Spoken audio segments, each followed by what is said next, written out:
They're going to take on the Lions on Thursday Night Football this week in a game that will help shape the NFC landscape. The Cowboys have played themselves back into contention with a 3-game win streak. They have a much improved defense. Meanwhile, the Lions, they're free-falling a little bit. They've lost to the Packers on Thanksgiving. That drops them to 3rd now in the NFC North. The Cowboys currently have an 18% chance to make the playoffs.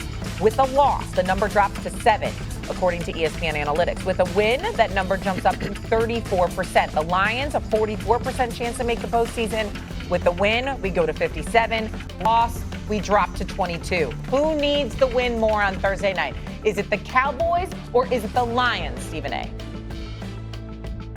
I'm going to say it's the Cowboys. I mean, both of them need it desperately. I think the loser of this game misses the playoffs, my personal opinion, for what we're looking at. But you still have an outside chance to win the NFC North if you're the Detroit Lions.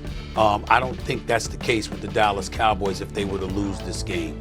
And that's how I'm looking at it right now. To me, their best shot, I agree with Jerry Jones there, their best shot is to win the NFC East, particularly with the Philadelphia Eagles reeling the way that they have. I think with Dallas rolling the way that they have, being so lethal offensively, with Quinnen Williams and the impact that he's had on them defensively, not just stopping the run, but getting at the quarterback the way that they did, hitting Patrick Mahomes 9 times, sacking him 3 times.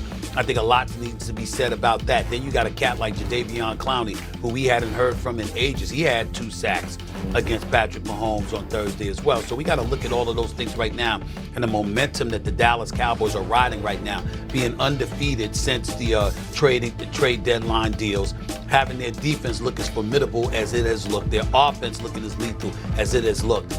For them to have been beaten, the Super Bowl combatants, both Kansas City and Philadelphia, in a 4-day span, says a lot about them. It speaks to the momentum they've built.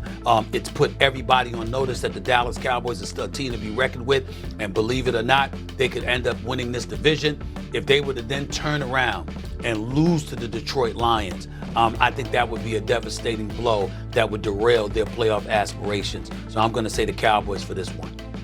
Needs it more, Cowboys or Lions? I'm going to say the Cowboys need this game more, and that's because I've given up on the Detroit Lions this season. And I think there's a strong case to be made that the Lions missed their championship window. And I just go back to that NFC Championship game they had a couple of years ago in San Francisco when Dan Campbell went for it on all of those 4th downs early in the game, and they came back to bite him in the end. But if you look at this team in Detroit, they don't stop people in the critical downs and distances. You're talking about them allowing the Green Bay Packers to convert multiple 4th downs, including 2 touchdown passes on 4th downs. They were 0 for 2 on 4th downs on the offensive side of the ball. One was play calling, Jahmyr Gibbs shotgun run, ridiculous call, Dan Campbell. Second one, J-Mo drops a pass that hits him in both hands a little bit behind him, but in a gotta-have-it situation, you got to come up with that. So those things concern me. The interior of the offensive line is a problem, as evidenced by the 7 sacks that they gave up to the Green Bay Packers on Turkey Day. Guess what? Frank Ragnow ain't walking through that door. And then, oh, by the way, one of the most reliable players you got on your team, Amon-Ra St. Brown, is dealing with a lower body injury. Not to mention your secondary is in shambles due to all of the injuries. Terry and Arnold just placed on IR. Kirby Joseph been banged up. So I just don't believe that the Detroit Lions, even with a win, can do enough to be of any significance as we get into January football and potentially in the playoffs. Wow, I'm with you. I mean, listen, what you're saying makes total sense. I think this is the Cowboys for sure. I think when you look at what the Cowboys, with the Eagles coming back, with the Cowboys coming back against the Eagles from 21, then beating the Chiefs, now set up with the Lions, and it's a favorable matchup. To your point, St. Brown might not play, or he will be dinged up. Either way, you have a banged up secondary from the Detroit Lions against Pickens and against CeeDee Lamb. Good luck. Ferguson. Yeah, I mean, we just saw what they did against a really good Chiefs defense, and so and Williams can run the ball physically, and I think.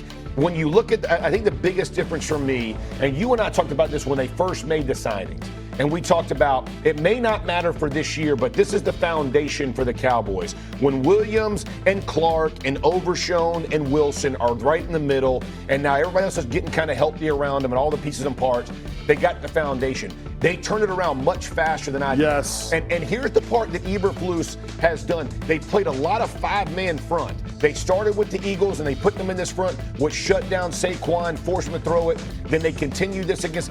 if they can do that against the Lions, because if St. Brown, especially if he's not playing, and now they have the matchups they want, maybe they do that. And by the way, Detroit wants to play man. Who wants to go play man against Pickens and Lamb? I know I don't. All them injuries, and now you got a good offensive line and Dak with time. It does not bode well for the Lions. Now, Dan Campbell does a really good job of coming off a loss and getting his team ready to play. It's a Thursday game. I get it. In Detroit, which is a big. But all that to say, the Lions giving up that many sacks to the Packers was concerning. And Love lit them up.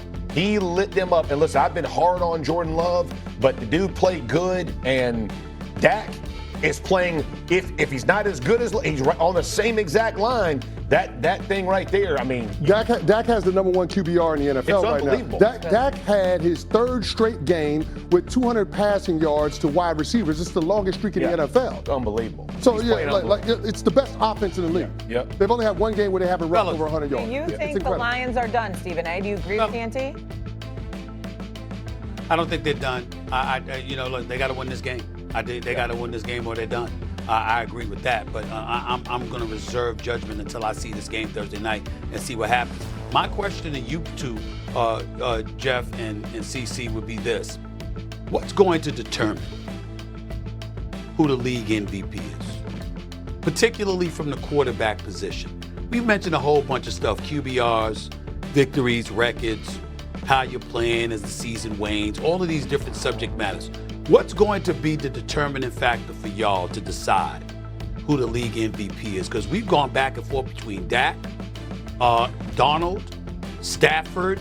At one time, it was Daniel Jones in the mix. Now we're looking at Drake May. What's going to determine it? I think for me, if the Cowboys don't make the playoffs, Dak is off the list. It doesn't matter. If your team don't make the playoffs, I don't think you give the MVP. But I would say the way that May finishes the season and the way that Stafford does, those two to me are the two front runners. I think both guys. And listen, May's leading the league in yards and hasn't even had a 300-yard passing day. That just shows you how consistent the guy plays week in and week out. And to do it as quickly as he does, I think it's kind of like it's kind of a season-long award, right? Like what your expectations were. So I think if he finished strong, I think May would be the winner in the clubhouse for me, even though Stafford's had a crazy season so far. The way the MVP voting has gone over the last 2 decades, you typically have to win your division and have a top 2 record in your respective conference. And so I don't think the Dallas Cowboys can get to that point. We'll have to wait and see how the next couple of games shake out. But they do have games against teams with a losing record. I think 3 or more of their 5 remaining games are against teams below 500. So we'll see. Right. But when it comes to Drake May and Matt Stafford, I feel like they're so far out in front when it comes to this MVP race. But Dak has the storylines that could get him in the mix. Yeah. If they run the table and the Cowboys win the division, think about this. That's right. The team survived trading the best player on the eve of the regular season beginning. And you survived the tragedy of Marshawn Nealon taking his own life. Yeah. And a lot of upheaval at the trade deadline with shuffling pieces. Dak has played at a level to allow the Cowboys games at this point in the season to actually matter. Yeah. And I think there is a tremendous amount of value in that. So if they can find a way to win the division, then maybe we can entertain the possibility of Dak Prescott being the MVP. But until that becomes clear and obvious, I'm going to lean toward one of those other quarterbacks that are out in front. Right now, Drake May is currently the favorite. The way him and Matthew Stafford have taken care of the ball, their records indicate they both seem to have their teams leading the way in terms of having the number 1 overall seed. Of course, we'll wait and see. Thursday would go a long way, though, for Dak and the Cowboys against the Lions in Detroit. Coming up here on First Take, we have Stephen A's